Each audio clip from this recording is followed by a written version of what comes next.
Hello, this is Matt on the Moon Lambeau channel, and here is the latest headline from the Daily Hodl. Ripple exploring prototype use cases for XRP. Maps out vision for future of crypto ecosystem. And indeed, XRP is not a one-trick pony. And neither is Bitcoin though. Bitcoin is not a one-trick pony. Bitcoin is a zero-trick pony. It does nothing. Sorry, I couldn't resist it. Like, you guys know, I don't actually hate Bitcoin. I just like to... when I say stuff like that, I hope that it happens to be the case that a few Bitcoin maxi trolls clicked on my video and they start getting all hot and bothered when they hear them, like, before waddling away back to their bridges, because that's what they all sound like. Bitcoin. But no. Bitcoin, hey, I'm very appreciative. But XRP is a bit more dynamic. Can we be real about this? XRP, multiple use cases. And I'll tell you what, a fun technical fact about XRP that almost nobody knows. XRP is actually capable of rubbing its belly with one hand while patting its head with the other hand simultaneously. Think about that. Try doing that. And hopping up and down. So XRP is clearly the most talented of all cryptocurrencies in the space. Also, there's a notable company that is a brand new customer on RIPPLENET. So plenty to talk about in this video. But before we go any further, ladies and gentlemen, boys and girls, if you would please ever so delicately tap the like button, I would appreciate the support. Don't get all smashy with it. I know I'm looking at you, Mr. Muscles over there. I know, super impressive. You get your swell on at the gym, working hard for it. I got it.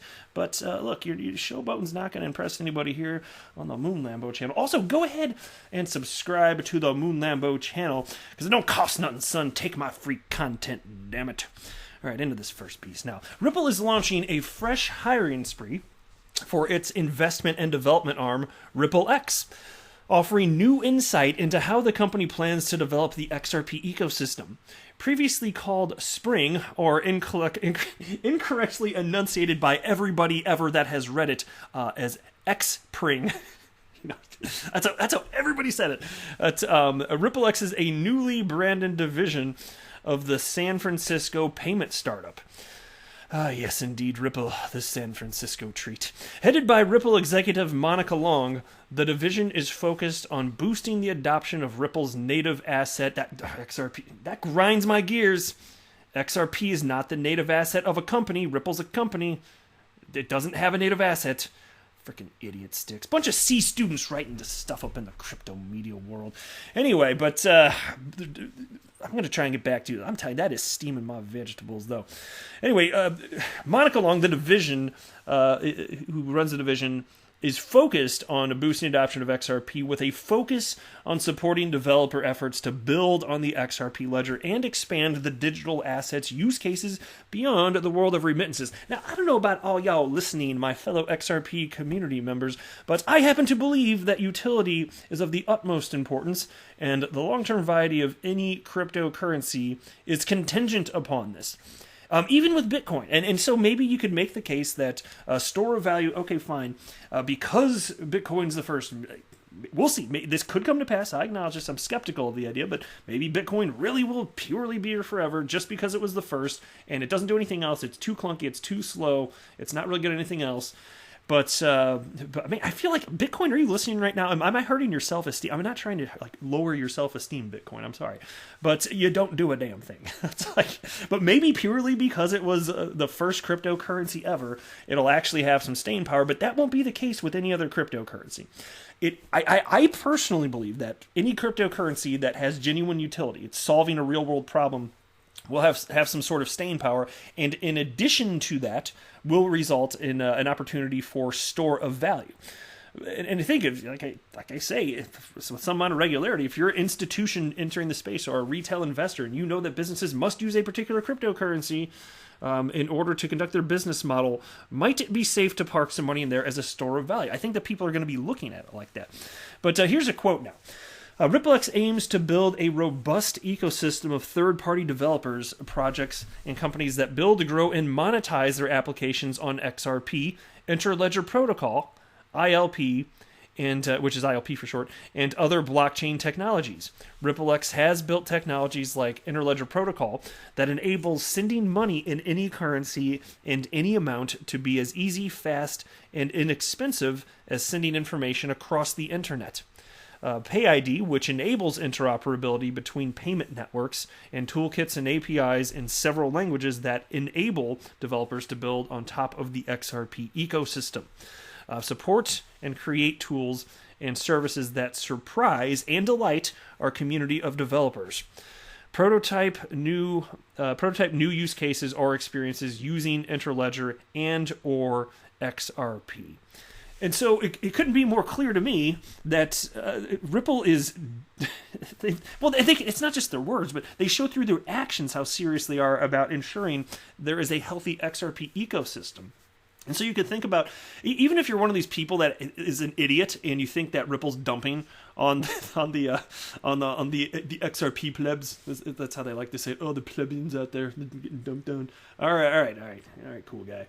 Using your word plebeian, freaking idiot sticks. That's not what's happening. Even if you were to believe that, just consider that, of course, like I always state also, there's less XRP entering, the XRP ecosystem via Ripple selling XRP in terms of dollars and percent compared to Bitcoin miners, producing new Bitcoin. And if you think about it, where's that money? Like, where is it going? Because it is provably true that the money that Ripple has acquired as a result of sales of its personal XRP holdings, like, my gosh, it's flowed right back in, a lot of it through Ripple's Spring Initiative, frankly, like back into the ecosystem in terms of investing. Whereas with the Bitcoin miners, it just goes to them. There's no additional development, as proved by the fact that there are 0 use cases for Bitcoin. Man, I hope there's a Bitcoin maxi out there listening, getting all hot and bothered. I can just kind of, when I say something like that, I know they're out there going, no Ripple. And that's exactly what they sound like. It's getting all hot and bothered. I love it, man. It's a good time here. But anyway, in addition, the job ad for the Director of Developer Relations post shines the spotlight on boosting RippleX adoption. Here's another quote. You will be joining a fast-moving team focused on driving adoption and growth of the RippleX platform, with the aim of developing a thriving, active global community of developers around XRP/XRP Ledger. In this role, you will function as the crucial link between external technical teams and our internal product development and growth teams. And so think about this. Given how much XRP, like, it should just be intuitive to think about this for all these stupid people that think that Ripple's just dumping on the plebs and all this crap.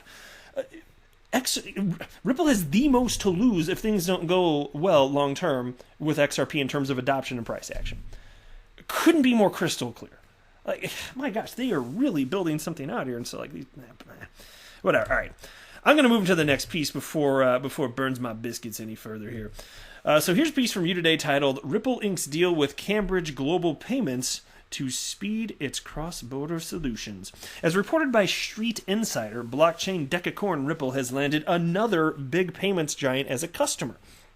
Cambridge Global Payments has inked a partnership deal with Ripple and will join RippleNet to speed its transnational payments. How about that?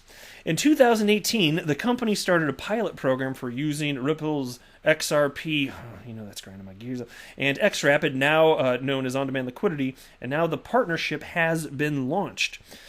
Cambridge Global Payments is a renowned provider of transnational payment solutions related to currency risk management. And today, October 14th, the company spread the word about its partnership with the tech giant Ripple in order to provide transnational payments to its B2B clients, business-to-business clients. It intends to optimize delivery of payments by using RippleNet, the global payment network built by Ripple, which has been joined by over 350 customers already.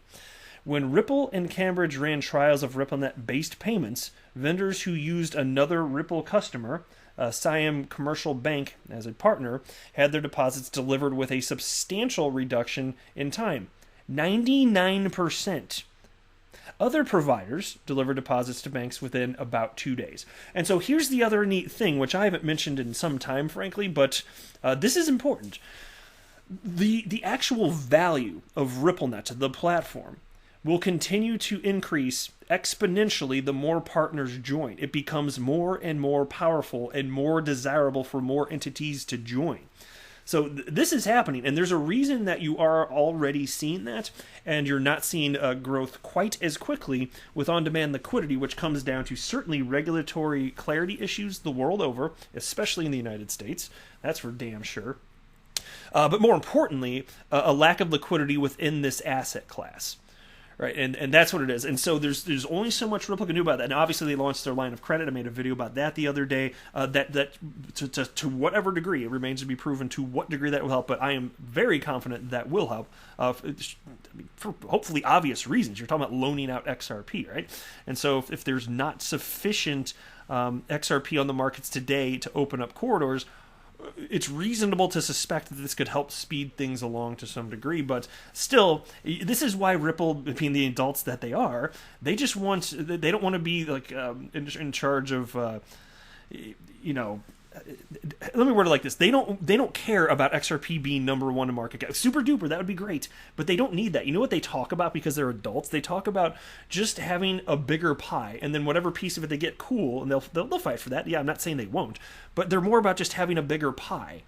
Because that, for so many reasons, including the fact that you will have a better blend of price and liquidity if that happens, which means more corridors can then open. But you can't just make new institutions and the retail investors jump in so that the liquidity exists. It's just, time has to pass. But I personally believe we will get there in due time. But that is it for this video. I am not a financial advisor. Do not buy or sell anything because of anything that I say or write. That would be a very, very, very bad idea. Until next time, to the moon, Lambo.